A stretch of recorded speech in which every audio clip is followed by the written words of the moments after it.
it is a boiling hot day here in New York, but I am still sitting here having tea to do this episode. I've been out and about all day and I am really excited to sit down and chat with you guys about this topic. Some of you might have heard the phrase, nice guys finish last. It's actually a book called No More Mr. Nice Guy. I haven't read it. Some of you guys might want to read it if you haven't already read it or if you haven't heard of it. But today we're going to talk about this like nice guy syndrome. And for guys, this is going to be like, for the men listening, this is going to be really helpful for you to notice these behaviors and then stop doing it. And for the ladies, it's going to be really helpful to probably validate some of your experiences and feelings towards the guys that are really, really nice. Now, I want to differentiate firstly between a guy that is really nice and a guy that is like really, really, really nice and he's kind of a doormat. We are talking about the really, really, really nice guy that's kind of a doormat today. So when I'm referring to nice guy, Mr. Nice Guy, today in the episode, I am talking about the doormat kind of guy, right? I'm talking about the guy that lets women walk all over him, that doesn't really speak up, that doesn't really take the lead in the relationship or in dating, that is so nice, it kind of fucking annoys you. And that's always want to like please the situation. That's the kind of man that I'm talking about. Nice guys, I'm not talking about them. I hope that all the ladies listening, you are dating or you are looking to date or be with a nice guy. And the guys listening, I hope that you are a nice guy, right? What we're starting to hone in on in today's episode is the difference between being a nice guy and then being the nice guy that finishes last, right? Where you're kind of being a doormat. That's what we're talking about today. I also want to just put another little mention in here that about trauma bonds. So this doesn't, ladies, for all of you like the bad boys, and that I don't want anyone listening to this episode and being like, yes, this is why I don't date any nice guys and I like the bad boys. Like this makes sense. No, that's your fucking trauma bond. Your desire to not date guys that are nice to you and that are kind to you and that are genuine and look after you, that's a trauma bond. That is not you being like, see, I don't like to date Mr. Nice Guy. No, I want you to all be dating nice guys. I just don't want us to be dating, not don't want us to be dating, but really this is about bringing awareness to the men that are overly nice because of a fear of rejection. That's what we're talking about today. Ladies, men, everyone, it's going to benefit from the episode. Let's just jump in and let me stop trying to like, explain what we're doing today. Okay, so as you guys have heard me say 1,000,000 times, boundaries are fucking sexy. So for all the guys listening, I really want you to think about when you're listening to today's episode, how being overly nice is not making you feel like the man. Because what I want you guys to all be able to feel like is I want you to feel like you are the man. Right? So boundaries, let me just line up these notes. Hold on a second, guys. I've got like 2 screens open. Like it's just, there's a lot happening. Probably have some heat stroke. Like whatever. There's a lot going on. Okay. So boundaries are fucking sexy. There is nothing more unattractive than you being like, where do you want to go tonight? I don't mind, coming out of a guy's mouth. That is not you taking the lead. Now, if you haven't listened to my other episode about like you needing to lead yourself, please listen to that episode. We'll get it linked below. If you cannot lead yourself and make decisions for yourself, you are not going to be able to make decisions for the woman in your life. So ladies, if you are engaging with a man that does not know how to lead himself, he's sure as shit not going to know how to lead you. And you have to remember that when it comes to a man that is leading, there needs to be a sense of security and confidence.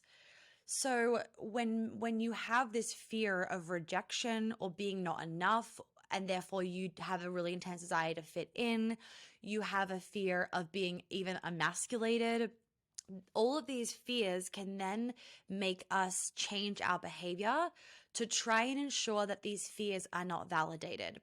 So what we're now noticing is that we're having all of these quote unquote Mr. Nice Guys, and at the same time, we're having all this emasculation. Now, I feel like if you've listened to enough of my episodes, you can probably tie that one together yourself. Like I should not have to explain it at this point to you guys.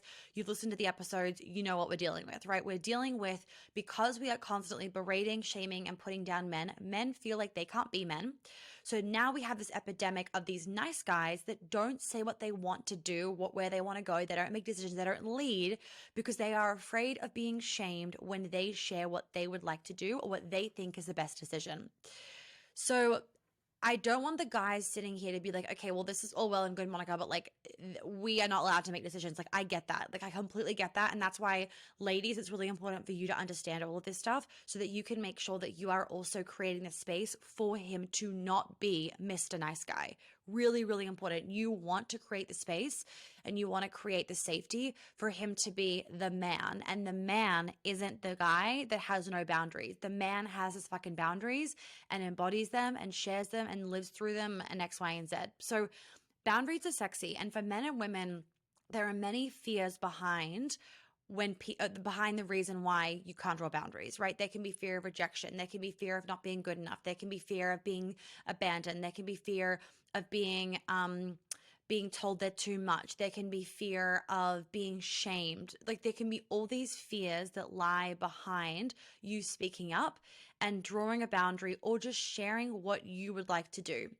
So what happens is that, ladies and gentlemen, they, in the quest of not validating that fear, they become a doormat. And then they actually end up resenting themselves because they're not living out what they want to do. And they will then also resent the other person. Let's give an example. So let's say, for example, you are asking a woman out on a date and you're like, what would you like to do? She's already probably like, fuck this guy. And she's like, let's just meet up in the park and take it from there. Let's just say she says that, right? And he's like, okay, great. He could have, and this is just an example, so this might not actually be the situation for you. He starts to feel resentment because he's like, I don't really want to go to the park. Like, I really wanted to take her here. Like, this has been this bar that I really want to go to, and I would love to take her here because, like, I just feel like we are going to vibe. So he already resents himself for not speaking up, because he also didn't speak up and share what he thinks they should do. Like, hey, I want to take you here, right? That would be taking the lead. She is also resenting him. So, like, no one's fucking winning, right? No one wins by you being a doormat. Nobody wins. Now, if you're being a doormat to somebody who is incredibly self-centered, then they win. But I'm hoping that all of you guys are not dating the kind of people that are so self-centered that they don't even realize it. Because those people do exist. Me and my friends were actually talking about something last night. They know one, and they actually know two, and I know one of the two. We all used to be friends. And figured out that he is the most self-centered, narcissistic person I've ever fucking dealt with. So they do exist out there, and those kind of people, they don't even realize that they are those kind of people, if that makes sense. Like, I am convinced it's actually like a fucking chemical imbalance, because, like, sometimes the behavior, I'm like, how do you think that this is normal? Like, I literally don't understand. Anyway, that is a whole fucking side note.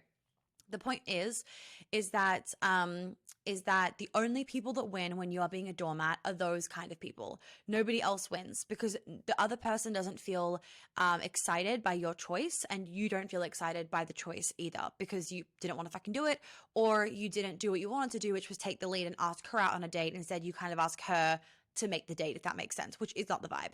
But I understand that we're in a very fucking murky water these days. Hate it, not about it. Everyone wait for my book to come out, because there'll be a tidal wave, and I'm here for it.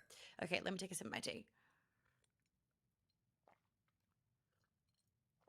Okay, so boundaries are fucking sexy. So why being a nice guy isn't making you feel like the man is also because you don't lead and make decisions.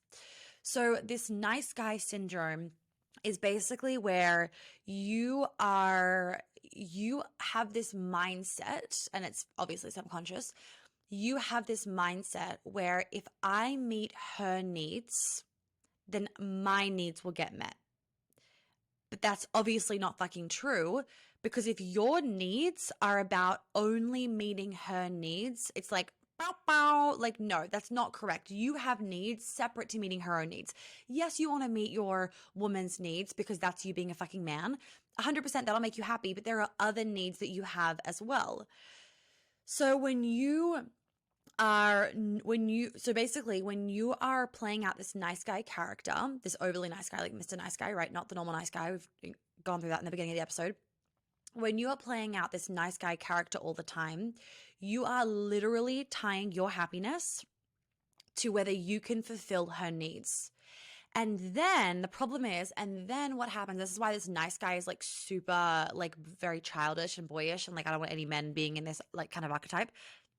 And then what happens is when she feels like her needs aren't being met, or when you complain, this is more what it is, when you complain that your needs aren't being met, and she's like, well, you haven't like that's like you haven't shared your needs with me, like all you do is meet mine, right? Or whatever she says, you then throw a tantrum. So what happens with these Mr. Nice guys is when their needs don't get met, they throw a very boyish, childish teenager tantrum. They go into this boy energy, right? Where they kind of throw a tantrum and behave in a really immature way. And it doesn't need to be a full blown tantrum. It can be snappy, edgy, like just childish, snarky kind of behavior.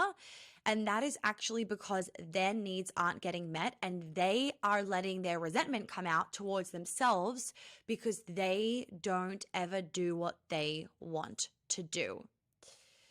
So if you are wanting to be the man, but you have these anxieties, you have these fear of rejection, you have this need to constantly please everybody, you have this concern about what everybody else thinks about you, you will put yourself in this nice guy category and you will not fucking win. And the problem is that you really don't win because when you notice you're not winning, the way that it comes out is not in a mature way. It comes out in a childish way, which is gross. Right? So it's not only about you having boundaries and you being able to embody boundaries as being like, the man. It's also about you being able to respond to situations in a very mature way. And that can't happen when you're in a reactive state because you're actually always in a trauma response. Like your need to be nice all the time is actually a trauma response because you are afraid of rejection, or you're afraid of not being good enough, or you're afraid of being unlovable, or whatever it is that you're fucking afraid of. So is very highlighted in your life. And so then what happens is you're constantly living out this trauma response where the nicer I am and the more that I appease her and please her and do what she wants, the happier that I will be, because I'm not going to feel unloved or rejected or not good enough, X, Y, and Z. It's like your way of seeking validation. But at the end of the day, because you don't still validate yourself, it's actually never enough. And that's why the nice guy thing doesn't last forever. It ends up blowing up because it isn't sustainable anyway. So we want to actually just get rid of that to begin with, so we don't wait 10 years for that to blow up and then hit rock bottom and then have to do the work on ourselves. Okay, so next point is a lot of women are really embodying their like feminine essence these days. And especially if you are a man listening to this and your woman listens to this, which I'm sure many of you guys do, because I know most of you, like you've told your partner about the podcast. You probably have quite a wild woman, right? You probably have a woman that expresses herself, that's emotional, that is sensitive. Sometimes you're just like, I can't even deal. Like this is just so much energy sometimes. You probably fit into that category because I know that I'm the wild woman. Like I do feel sorry for my boyfriend sometimes. So what happens is that I'm going to kind of go into a few different points with this, but we as women want to feel like we can be in our wild, divine feminine, and that you will contain us and that you will put your foot down and you will make us feel safe, right? So it's like this mug. If you are looking at the video, this mug is the masculine and the tea is the feminine. So in order for the water to go, like in order for me to drink the tea, I have to have a mug. Otherwise it would just like fucking pour all over the ground. I have to have the mug. So in order for us to be in our feminine, we have to have the masculine. So what happens is that when we have this desire to be fully expressed, and when we feel like we are not going to be contained and that we could cause some kind of self-harm, like saying something dumb at work or saying something dumb to our friends or like burning the fucking house down because we get so angry and you haven't contained us, we actually feel less desire towards you. It's not as sexy. There is nothing sexier. And like, okay, the amount of my clients that have said this to me is like, and the amount of guys in the man, like previous rounds, like I just fucking love it. And this might be a bit of a trigger warning to some of you, but like, I know you want it.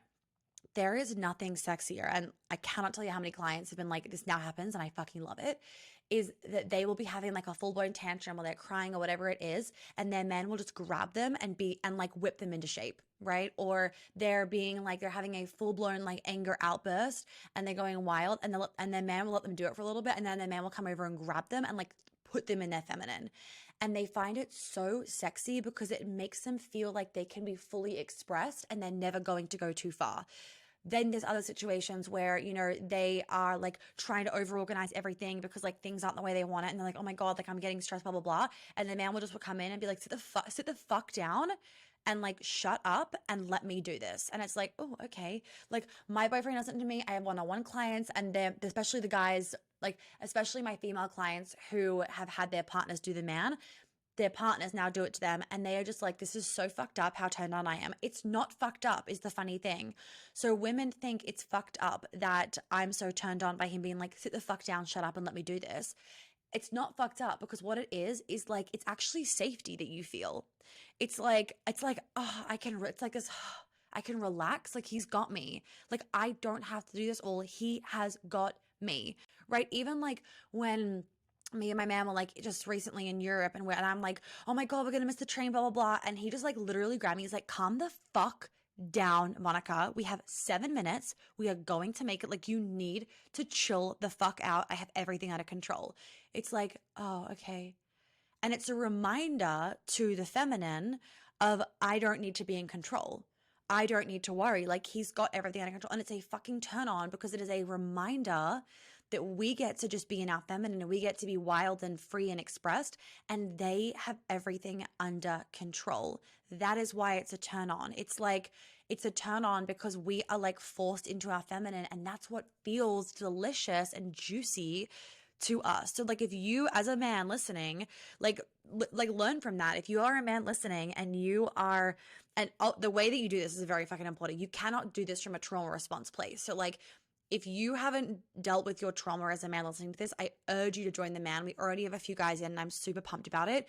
Oh, by the way, I know that I like last week said, no, like 2 weeks ago, I was like, it's open. And then like you guys went to the website page and you were like, it's waitlisted. I'm sorry about that. It was because I pushed it back a week, and then I forgot to change it on the podcast because of all the house stuff going on, and like there was just too much going on. I was like, I cannot open the man right now. Like I just don't have any other, like I don't have any space to like be, DMing people and like talking to people and sending out invoices, la la la. But now it is officially open. So we already have a bunch of men in there. And if you haven't already joined, I would urge you to join. If you have not dealt with your trauma, then I need you to be aware that like you need to be very, very mindful about how you embrace this like dominance, because you don't want it coming out of it. You don't want it coming from a trauma response, and you don't want to be doing it in a way that's actually going to make her feel unsafe. And I'm going to be doing this with you guys in this round of the man as well. But body language is really important for you to learn on a woman. And you will learn your woman's body language obviously over time, but women are naturally equipped with abilities to know body language. Men are not as much. You have to really learn body language to actually understand it. So I'm going to be going through that with you guys as well, because like there is so much that we say in our body as women that is really powerful when you as a man understand that, because there's just like so much magic and power in being able to kind of communicate in that way with us. Anyway, point being is the safety, we get that sense of safety, right? And the sense of I get to drop into my feminine when you are being dominant in that way and putting us in our place. So we don't want you to be this like nice guy and like be, like, oh, like, yeah, babe, like just have like, yeah, you just like, it's okay. Like, we'll get there. Like, don't worry. Like, like, okay, let's hurry. You're stressed. Let's hurry. Like, no, don't tell me to fucking hurry. Tell me to calm down. Like you being weak and you being like, 1 foot in, 1 foot out of your masculinity, it actually creates a sense of distrust for the feminine. It creates a sense of unsafety for the feminine. We need you to be like fully in your fucking masculine, or like bye-bye Felicia, because in order for us to feel fully safe in our feminine, we have to feel like you are holding the fort down. We have to feel like you are this big sturdy fucking tree trunk, and there can be a fucking hurricane, as in us. We can be a hurricane around you and you ain't fucking moving. Like you are not moving. Your roots are dug in so deep to the earth. Like everything is fucking chill and whatever in your world. That is how we want to feel, and that is what creates safety. So if you are Mr. Nice Guy, how it shows up is you are letting her walk all over you. You are letting her take the lead. You are letting her make the decisions, even when you don't want to do that, right? So, for example, let's say, for example, you are like, babe, do you want to, I really want to get like sushi tonight. And she's like, no, I really want steak. Let's get steak. And you're like, okay, you've literally decided to walk all over you, right? Instead, and this is like a really basic example, it obviously depends so much on the context. Instead, if you really fucking want sushi and she really wants steak, not budging would actually be a better option. And you'd be like, you know what? Like, I really want sushi. So how about we go somewhere that has steak and sushi? That would be you. You don't have to force her to have sushi with you, right? That would be you taking more of the lead and not budging on what you want. And that's like a very basic example. Like guys listening are probably going to be like, it's Monica. I could have a steak. It's not a big deal. That I'm just using that as more of like a metaphor, right? A better example would be like babe, as in I'm the guy, babe, we are having Christmas with my side of the family, and she throws a fucking tantrum. Don't give in. If you are like, no, I've committed to having fucking Christmas with my side of the family, then guess what? She's gonna have to fucking deal with it. Now, obviously, there are so many situations where like it's not as simple as that. I get that. I'm just trying to paint some pictures of where guys will literally they will like let themselves be manipulated.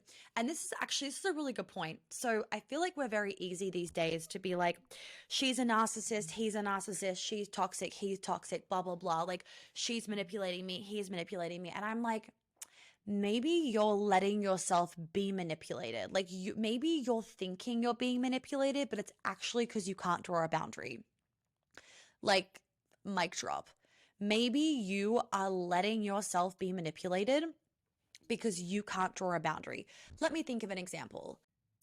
Babe, are you sure that you have to, I'm being the chick, right? The girl, the woman. Babe, are you sure that you have to go away on that work trip? Like, I really don't want you to. Like, there's so much to do here. Like, I just blah, blah, blah, blah. Like, you don't need to. Like, surely not. Like, it's bad timing. You as the guy, yeah, you're right. Like, don't worry about it. And then you end up resenting her, right?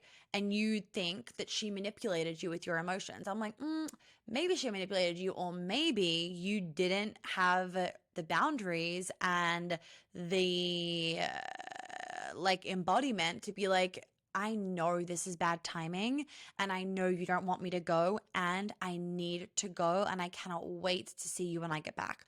That would be a man that's embodying boundaries and embodying self-worth and self-respect. Like, there's a strong example. Another example could be like, hey babe, I haven't seen Mark in like 6 months and he's in town. You cool if I have him over for dinner? I invited him over for dinner, and like, don't feel the pressure to cook. I'm gonna cook for all of us. I've already organized the meat, blah, blah, blah. So he's kind of taking into account, like, maybe it's been last minute, she's busy. Like, he's taken in all those things into account. We're just putting in there because that would be the decent thing to do. And then she's like, babe, like, oh my God, like, the house isn't tidy. Like, I'm tired. Like, I just like, I like, you've had a big day at work. You have to get up early in the morning. Like, she makes up a scenario. And then he's like, yeah, I guess you are right. Yeah. Like, I'll tell him it's like not great timing. Like, maybe next time. And then he's like, I think she's manipulating me. And I'm like, maybe you just don't have the boundaries. So like, that's a mic drop moment for us all. Is he a narcissist? Is he manipulating you? Or do you not have any boundaries? I'm like, that shit needs to be turned into a quote. I'm not even joking. That needs to be turned into a quote for the episode. That was like, that just came through, like, and I'm like, that was so good, Monica. I've never said that before, and I'm like, that was so good. I love when I get like super like in my channel and I'm just saying shit where I'm like, damn, that is so juicy. I was on the Queen Alchemy call the other night, and like the shit that I was saying about money when people were asking me about like questions about things and their relationship with money, I was like, holy crap, this is so fucking good. Like, I need to re-listen to what I was saying because it was just like coming through hot. Anyway, so men, stop letting her walk all over you if you are wanting to be the man, because I can guarantee you that she is not going to be feeling sexy and attracted and turned on by a man that is walking all over her. So chicken nugget with that one. Okay, I'm gonna pull this closer because I just want to like chill back in my chair. Yeah, I've been walking around the city all day. I'm fucking tired, guys. Okay, so ladies and gentlemen, I've said this before, I'm going to say it again. Men want respect. Women want like attention and connection, right? But men really want attention and connection as well, but like men want respect. In a woman's brain, she's not like, I need respect all the time, right? Like that's not like our core need from people.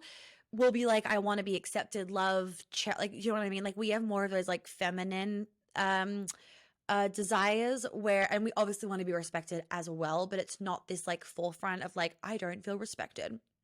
But for a man, he's looking to be respected. He wants to literally like hear you say that you respect him.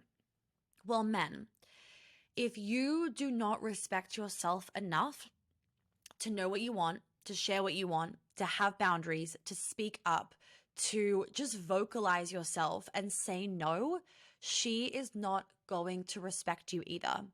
Learn to say no. Saying no is something that a lot of people struggle with, and it will be the most powerful thing for you when you can say no to someone. Like I say no all the fucking time.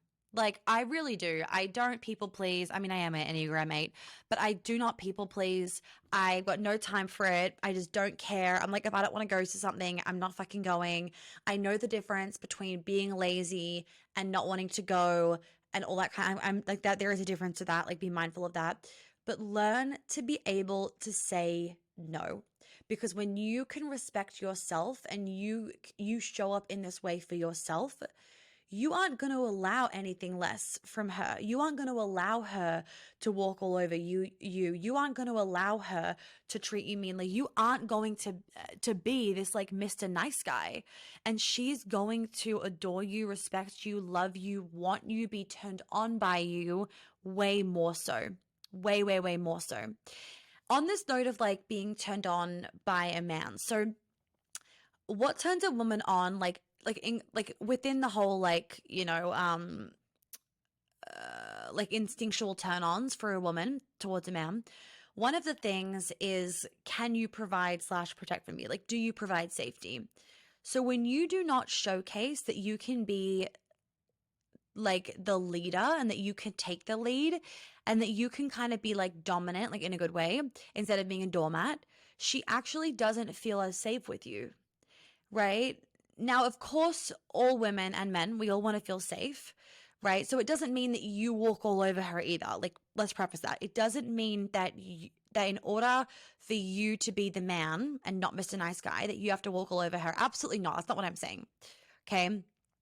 It means that you being a nice guy where you never take a stand, you never say, and again, Mr. Nice Guy, like nice guy, where you never take a stand, where you never say what you want, where you never draw a boundary, etc., because of your fear of rejection, your fear of whatever, she actually doesn't feel as safe with you because she never sees that quote unquote masculine side coming out. And like her primal brain worries that if you got into a scary situation, you know, like you would be the one to hide behind her instead of she'd be the one to hide behind you. So you like, we do in our brain have this element of like, is he a safe space? Like, will he be safe for me? Will he provide me? Will he protect me? And will he be safe? And at the end of the day, will I be safe? Will I be safe?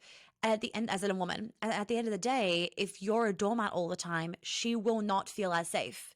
She will not feel as safe because she doesn't see that like primal instinctual man side of you being like absolutely fucking not, putting you in her place. And that side of you, right, she respects it. And she also then knows if you were in a public dangerous situation that you would step up and protect her. So when she's not seeing that day to day, but instead she's seeing this like weak, passive man, then she's going to, one, disrespect you, to not be turned on by you. And 3, she's not going to feel like you are the man that is going to provide and protect her and keep her safe. Now, obviously, guys, and I'm sure you know this by now from my episodes, the women that get turned on by passive men are really, really masculine women. And they all end up coming to me and they all end up resenting them and they all end up hating it, right? And they don't realize it because it's all coming from a trauma response.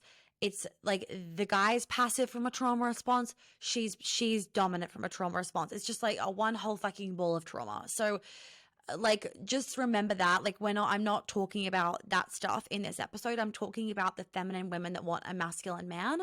And I'm talking about the guys listening to this, those of you that want to be a masculine man and be with a feminine woman. This shit won't work if you're with a masculine woman because she won't like it, because she will be triggered as fuck and it will make her feel like she's not in control in the relationship. And that will freak her the fuck out, right? Because, and the reality is, like, we actually don't, we like, you as a woman, like, I don't want to feel like I'm in control of the relationship because not in the fucking lead. I don't feel out of control. I don't feel like I have any say. I don't feel like I'm being controlled, but I don't feel like I'm in control, right? Because I don't need to be in control to feel safe. But a lot of women need to be in control in order to feel safe. So when you're showing up as the man that is in control and that is not being a doormat and she's a masculine woman, her sense of safety will be threatened, but it's all an illusion. So just an FYI, like, just to remember, like, if you're trying to do this with like a really masculine woman, it's likely not going to work because of her trauma that she needs to fucking deal with. So on that note, guys, I hope this was helpful. Let's all stop being Mr. Nice Guy. It's not attractive. Stop being a people pleaser. It's not sexy for her. It's fucking annoying. It's draining. Like, people pleasers drain the living daylights out of other people. If you are a people pleaser where you cannot put your foot down to anybody, you cannot say no, you have to make everybody fucking happy, it will drive her up the wall because she will not feel like you are a fucking man that can make his own decisions. She will actually feel like she has to mother you and guide you because you cannot seem to guide yourself and make your own decisions that feel good for you. So please, for the love of God, guys, like men and women, stop being a people pleaser. It's really draining for her. It's not attractive and it does not make you come across as a high quality man. It makes you come across as a man that only feels like he's enough when he's getting the validation and the security from other people. Not attractive. Not attractive. So I'm gonna love you and leave you guys there. Guys, men, the man is open. You know, if you need this program, if you struggle with insecurities, with anxieties, with bad habits that are constantly showing up, you want to be a better man for your woman, you are going through massive changes in your life, you feel like you're lacking purpose, so you don't know what your purpose is, please join us and do not wait to hit rock bottom. I know you guys don't want to get help. I know that you don't like going to other people to quote unquote fix things because you want to fix things yourself. But let me tell you, it is not worth it if you lose yourself, your career, and your relationship because your ego needed you to wait until you hit rock bottom. Don't do that to yourself. You will lose so much more. Don't wait till you hit rock bottom, guys. Instead, join now where you get to become a better version of yourself with where you are right now, rather than waiting, hitting rock bottom and then having to go from the ground up again. Like, that's just, no, I don't want you guys to have to do that. So show up with that masculine discipline. Call yourself forward, reflect for a second and think, will I benefit off doing this? The answer is obviously going to be yes. And then shoot me an email or send me a DM, whatever you feel more comfortable with. Let me know that you would like to join and we will get you in. This is the last round of the year. And then I won't do another round until probably like April or May of next year. So fuck waiting to be the best man and let's just do this thing because you will not regret it. If you have any questions at all, let me know, guys. And ladies, Queen Alchemy, the waitlist is available if you need to sign up for it for next year. And of course, if you want to learn more about communicating with men and have a better dating experience, then definitely make sure that you join Embodiment of Dating and Be a Lover Not a Mother. They both complement each other very well, but the content is different. So All the details for everything is down below, guys. If you need to, if you haven't left a review on the podcast, please do so. We have crossed a few weeks ago, maybe like a month ago now, we crossed the 1 million downloads mark, which is so exciting. Yeah, if you haven't already left a review, I really appreciate it, and I will see you guys in the next